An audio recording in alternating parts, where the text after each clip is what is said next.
جو یہ پڑھے گا اللہ اس کو اتنا عطا فرمائیں گے. آپ ذرا چھوٹے سا ایک لفظ کہہ رہا ہوں, جو یہ پڑھے گا اللہ اس کو اتنا عطا فرمائیں گے, اتنا عطا فرمائیں گے, اتنا عطا فرمائیں گے کہ اس کے ذریعے سے لوگوں کو روزی دیں گے. شیخ ابو الیاس سمرقندی رحمۃ اللہ علیہ بہت بڑے اللہ کے ولی تھے. فرماتے ہیں جو شخص ہر نماز کے بعد ان کلمات کو 7 بار پڑھے گا, ان کلمات کو کیا پڑھے گا؟ 7 بار پڑھے گا. ان کلمات کو حیرت انگیز طور پہ فرمایا کہ اللہ پاک جل شانہ اس کو ولایت کا تاجدار بنائیں گے اور اتنا عطا فرمائیں گے کہ اس کے ذریعے سے وہ کاغذ کہاں ہے جو لبنان کے کوہ لبنان کا کاغذ ہے, آپ حضرات نے مجھے کہا ہم وہ دیں گے, کوہ لبنان کا کاغذ. جو یہ پڑھے گا اللہ اس کو اتنا عطا فرمائیں گے. آپ ذرا چھوٹے سے ایک لفظ کہہ رہا ہوں, جو یہ پڑھے گا اللہ اس کو اتنا عطا فرمائیں گے, اتنا عطا فرمائیں گے, اتنا عطا فرمائیں گے کہ اس کے ذریعے سے لوگوں کو روزی دیں گے. وہ ذریعہ بن جائے گا لوگوں کو روزی دلانے کا, وہ ذریعہ بن جائے گا لوگوں کو دولت اور رزق دلانے کا, وہ ذریعہ بن جائے گا لوگوں کو برکات اور ثمرات دلانے کا, وہ ذریعہ بن جائے. اللہ اس کے ذریعے سے لوگوں کو رزق عطا فرمائیں گے. اب آپ ان الفاظ کو غور سے سنیں. دیکھیں, الفاظ سے پہلے میں الفاظ کی حقیقت بتاتا ہوں. الفاظ سے پہلے الفاظ کی حقیقت بتاتا ہوں. آپ ذرا الفاظ سے پہلے الفاظ کی حقیقت کو غور سے سنیں, حقیقت کو غور سے سنیں. یہ بس والوں کے ساتھ آپ نے سفر کیا ہوگا, یہ اکثر ہوٹلوں پہ کھڑے ہوتے ہیں. جب ہوٹلوں پہ کھڑے ہوتے ہیں ڈرائیور اور بس کے عملے کا کھانا مفت ہوتا ہے. کچھ بندے لائے ہیں جو اپنا فکر کرتا ہے اگر وہ بس والا کہیں کھڑا کرتا, بس بند کر دیتا اور خود کھانا کھاتا, کیا مفت دیتے؟ جو دوسروں کو ساتھ لاتا ہے اور جو دوسروں کا فکر کرتا ہے اللہ اس کو بہت زیادہ نوازتے ہیں, بہت زیادہ. حضرت داؤد علیہ السلام نے عرض کیا کہ یا اللہ آپ کا نبی پیارا ہوں, بہت ہی زیادہ پیارا بننا چاہتا ہوں, تو کچھ میرے ساتھ شفقت فرمائے. تو آپ نے فرمایا داؤد میرے بندوں کو میرا محبوب بناؤ, میرے بندوں کو میرے قریب کرو تو میرے اور پیارے ہو جاؤ گے. حضرت موسیٰ علیہ السلام نے اللہ سے عرض کیا کہ یا اللہ تیرا پیارا بننے کے لیے, محبوب بننے کے لیے کون سا عمل ہے؟ تو آپ نے فرمایا غیبانہ لوگوں کے لیے دعا کرو, غیبانہ لوگوں کے لیے دعا کرو. کیوں؟ منہ پہ دعا خوشامد پھر بھی بن سکتی ہے, دکھاوا پھر بھی بن سکتا ہے. جب غیبانہ لوگوں کے لیے دعا کرو گے فرمایا وہ دعا ایسے ہوگی جو تجھے 3 چیزیں دلائے گی. ایک میرا دوست بنا دے گی, اور ایک جتنا لوگوں میں رزق تقسیم ہوگا اتنا سارا تجھے ملے گا, اتنا سارا تجھے ملے گا. یہ بندہ مالدار اور تونگر بن جائے گا. دوسرا اور تیسرا فرمایا کہ اللہ جل شانہ تجھے لوگوں میں عزت دیں گے, وقار دیں گے, شان و شوکت دیں گے اور ہر دل عزیز کر دیں گے. صرف اپنے مزاج سے نکلا ہے, اپنی سوچ سے نکلا ہے, میری جنت ہو, میری قبر ہو, میری آخرت ہو, بس اور کوئی جائے نہیں. میں کہ یہ اللہ کے لیے جب بندہ کرتا ہے. اب آپ میت کی دعا دیکھیں, اللہم اغفر لحینا, حالانکہ ساری دعا تو اس میت کے لیے مانگنی چاہیے تھی. اے اللہ جتنے زندہ ہیں ان سب کو معاف کر دے, ومیتنا جتنے مر گئے سب کو معاف کر دے. میت سامنے پڑا ہے, عین سامنے رکھ کے میت کے لیے دعا نہیں مانگی جا رہی. پہلے سارے زندوں کے لیے تاکہ ان کا خاتمہ ایمان پہ ہو, پھر میتوں کے لیے وشاہدنا جو موجود ہیں, وغائبنا جو اس وقت نظر نہیں آ رہے غائب ہیں, وصغیرنا وہ چھوٹے ہیں, وکبیرنا وہ بڑے ہیں, وذکرنا وہ مذکر ہیں, وانثانا اے اللہ جو مؤنث ہیں. یہ دعا مانگ کے پھر کہتا ہے اللہم من احییتہ منا فاحیہ علی الاسلام, اے اللہ زندگی گزارنا تو کملی والے کی غلامی میں, ومن توفیتہ منا فتوفہ علی الایمان, اے اللہ اگر موت ہو تو ایمان کی موت دے دے. جو بندہ دوسروں کے لیے مانگتا ہے, جو بندہ دوسروں کے لیے چاہتا ہے, دوسروں کے لیے چاہتا. ابھی کچھ عرصہ پہلے ایک صاحب ہیں جو کچھ تعویذ وغیرہ پیر کچھ تھوڑا سا عامل ہیں, تو مجھے ملے, مجھ سے کہہ لیں کہ ہم نے سفر تو اکٹھا شروع کیا تھا,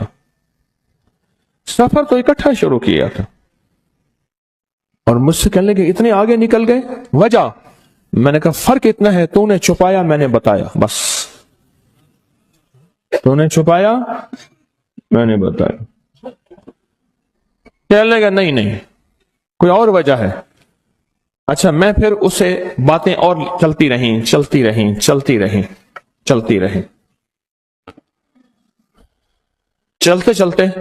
میں نے اس سے میں نے کہا کہ سورت والضحیٰ کا عمل ہے تیرے پاس اور تو پڑھتا ہے کام ہو جاتا ہے۔ ہنس پڑا، ہاتھ پہ ہاتھ مارا، کہنا ہاں ہے۔ میں نے کہا وہ بتا دو۔ بتاؤں گا، میں نے کہا بتا دو، فائدہ ہو جائے گا مجھے بھی۔ اچھا، وہ پہلی بات وہ بھول گیا۔ میں نے کہا تو چھپاتا ہے، میں بتاتا ہوں۔ باتیں ہوتی رہیں لمبی باتوں کے بعد میں نے کہا سورت والضحیٰ کا عمل بتاؤ، نہیں بتایا۔ میں نے کہا تجھ میں اور مجھ میں فرق یہی ہے، میں سورت یہی والضحیٰ کا عمل، میں نے کہا یہی ہے جس کے کاف میں 9 بار یا کری۔ میں کہا پتا تو مجھ سے کیوں پوچھتا ہے؟ میں نے کہا تجھے یہ بتانا چاہتا تھا تو چھپاتا ہے، میں بتاتا۔ تو مدد اس کے مطابق آتی ہے۔ اللہ کو اپنی مخلوق، اپنے بندے پسند ہیں، جو اپنے بندوں کو، اللہ کی بندوں کا راحت کو سوچتا ہے، جو اللہ کے بندوں کی اندر کے درد اور مشکلات اور مسائل کو سوچتا ہے، اللہ پہلے اس کا بھلا کر دیتا ہے۔ ہو بھلا کر بھلا، ہو بھلا سو بھلے کا بھلا، بھلا کر بھلے کی جگہ بھلا ہوگا۔ اب یہ جو دعا ہے جو میں آپ کو بتانے لگا ہوں، اب اس کے لفظوں پہ غور کریں۔ اللہم اغفر لامت محمد صلی اللہ علیہ وسلم۔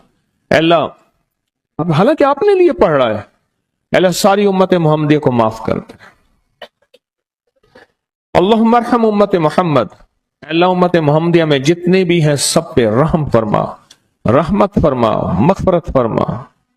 اللہم اصلح امت محمد، اے اللہ امت محمدیہ کی جتنے بھی مشکلات مسائل ہیں ان کی اصلاح کر دے، پریشانیاں دور کر دے۔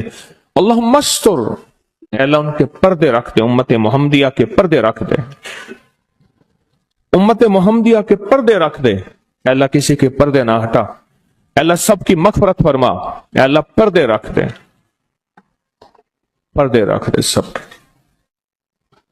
اور اللہم اجبر، کیا فرمایا؟ اے اللہ ٹوٹے دلوں کو جوڑ دے، جتنے دل ٹوٹے ہوئے ہیں اور دل آپس میں ٹوٹے ہوئے ہیں، آپس میں دل ختم ہو چکے ہیں، گھر ٹوٹنے والے ہیں، طلاقوں تک نوبت پہنچی ہے، یا دل ایسا ٹوٹا ہے کہ مانگ مانگ کے تھک گیا ہے۔ اے اللہ جتنے بھی ٹوٹے دل ہیں ان سب دلوں کو تو جوڑ دے، سب دلوں کو۔ اللہم فرج، اے اللہ لوگوں کے لیے کشادگیاں کر دے، رزق کی کشادگی، صحت کی کشادگی، برکت کی کشادگی، رشتوں کے لیے کشادگی، کاروبار کے لیے کشادگی، زندگی کے سفر کے لیے کشادگی۔ اے اللہ لوگوں کے لیے کشادگی اور رحم کا معاملہ کر دے۔ اب آپ سوچیں، اس ساری دعا میں ایک دفعہ بھی اپنے لیے مانگا؟ ایک درویش کے پاس ایک بندہ گیا، حضرت ولایت کا کوئی شارٹ کٹ بتائیں، بالکل آسان راستہ۔ فرمایا جب کوئی غیر مسلم بغیر کلمے کے مر جائے، کسی کونے میں منہ دے کے رو لینا، اللہ تجھے ولایت دے دے گا۔ احساس، درد، غم، اللہ کو یہ پسند ہے، اور اللہ کے ہاں اس کی قیمت ہے، اور اللہ کی بارگاہ میں اس کی قیمت ہے۔ اس پورے کے پورے وظیفے میں آپ یہ دیکھ لیں، ایک دفعہ بھی اپنے لیے نہیں مانگا گیا۔ اللہم اغفر لامت محمد، اللہم ارحم امت محمد، اللہم اصلح امت محمد، اللہم استر امت محمد، اللہم اجبر، اللہم فرج، اللہم منصر، اے اللہ سب کی مدد فرما، اللہم اغفر لے، اے اللہ سب کو معاف کر دے۔ ایک چیز بھی اپنے لیے ہی نہیں مانگی۔ ایک ہے کہ مجھے دے دے، ایک ہے اس کو بھی دے دے، اس کو بھی دے دے، مجھے نہ دے، اس کو بھی دے دے، مجھے نہ دے۔ جو دوسروں کا فکر کرتا ہے، امت کے یہودی، عیسائی، ہندو، سکھ، نہ ماننے والے اور ماننے والے مسلمان، ان سب کا جو فکر کرتا ہے، اللہ اسے سب سے زیادہ بھی دیتا ہے، اللہ اسے جھکتا بھی دیتا ہے۔ یہ جو عمل ہے نا، یہ عمل عجب عمل ہے۔ یہ کاغذ جتنے پڑے ہیں دیکھیں کتنی تعداد میں ہیں جو مجھے دیے ہیں۔ یہ عمل ہے۔ امام جلیل یمنی یافعی فرماتے ہیں ہم چند دوست مل کر کوہ لبنان پر گئے تاکہ وہاں کے رہنے والے، سنا ہے کوہ لبنان میں وہاں عابد رہتے ہیں، زاہد رہتے ہیں، ابدال رہتے ہیں، شاید ہماری بھی کسی سے ملاقات ہو جائے۔ کہنے لگے ہم 3 دن تک مسلسل چلتے رہے، ہمیں کوئی ہستی نہ ملی۔ اسی دوران میں میرے پاؤں میں چوٹ لگ گئی اور میں چلنے سے عاجز ہو گیا۔ آخر میں بلند پہاڑی پر آ کر بیٹھ گیا۔ میرے ساتھی یہ کہہ کر کہ تم یہاں پر آرام کرو، ہم اطراف میں گھوم کر آتے ہیں کہ شاید کوئی ابدال مل جائے، کوئی درویش مل جائے، کوئی بزرگ مل جائے، اس کی ہم زیارت کر لیں، دعا کرا لیں۔ وہ دونوں چلے گئے، میں اکیلا بیٹھا رہا، شام تک نہ آئے، حتیٰ کہ رات ہو گئی، وہ نہ آئے۔ اکیلا پہاڑی اور بیابان میں تڑپتا رہا، بھوک، پیاس، دکھ، تکلیف، پاؤں کی تکلیف، پردیسی، مسافر، بیابان، جنگل۔ دوسرے روز میں نے وضو کے لیے پانی تلاش کیا تو پہاڑی کے نیچے پانی کا ایک چشمہ نظر آیا۔ وہاں وضو میں کے لیے کھڑا ہوا تو اثنائے نماز کسی تلاوت والے کی آواز سنائی دی۔ نماز سے فارغ ہو کر میں آواز کی طرف چل پڑا۔ چلتے چلتے ایک غار نظر آیا، میں دیکھا تو ایک بزرگ ہیں اور وہ بھی نابینا ہیں۔ میں نے انہیں سلام کیا، انہوں نے سلام کا جواب کر کے پوچھا انسان ہو یا جن؟ میں نے کہا جی میں آدمی میں سے ہوں، انسانوں میں سے ہوں۔ اور پھر انہوں نے حیرت سے پڑھا لا الہ الا اللہ وحدہ لا شریک لہ، میں یہاں 30 سال سے ہوں اور آج تک میں نے کسی آدمی کو نہیں دیکھا۔ کتنے سال سے؟ 30 سال زندگی کے گزر گئے ہیں، آج تک ایک آدمی نہیں دیکھا۔ تم یہاں کیسے آ گئے؟ تم یہاں کیسے آ گئے؟ تم یہاں کیسے آ گئے؟ تو میں نے کہا کہ تم لگتا ہے تھک گئے ہو، تھوڑی دیر کے لیے سو جاؤ۔ میں آگے چل کے دیکھا تو غار میں 3 قبریں بنی ہوئی تھیں۔ مجھے حیرت ہوئی لیکن تھکان بہت زیادہ تھی، مجھے نیند آ گئی۔ ظہر کی نماز کا وقت ہوا تو انہیں آواز دی کہ اللہ تم پر رحم کرے، اٹھو نماز کا وقت ہے۔ باوجود نابینا ہونے کے اوقات نماز کے ماہر اور واقف تھے۔ میں نے اٹھ کے ان کے ہمراہ نماز پڑھی، اس کے بعد وہ عصر تک تلاوت کرتے رہے۔ جب عصر سے فارغ ہوئے تو کھڑے ہو کر انہوں نے 3 مرتبہ یہ دعا پڑھی جو یہ دعا میں نے ابھی پڑھی ہے، صرف 3 مرتبہ پڑھی 3 مرتبہ یہ دعا پڑھی۔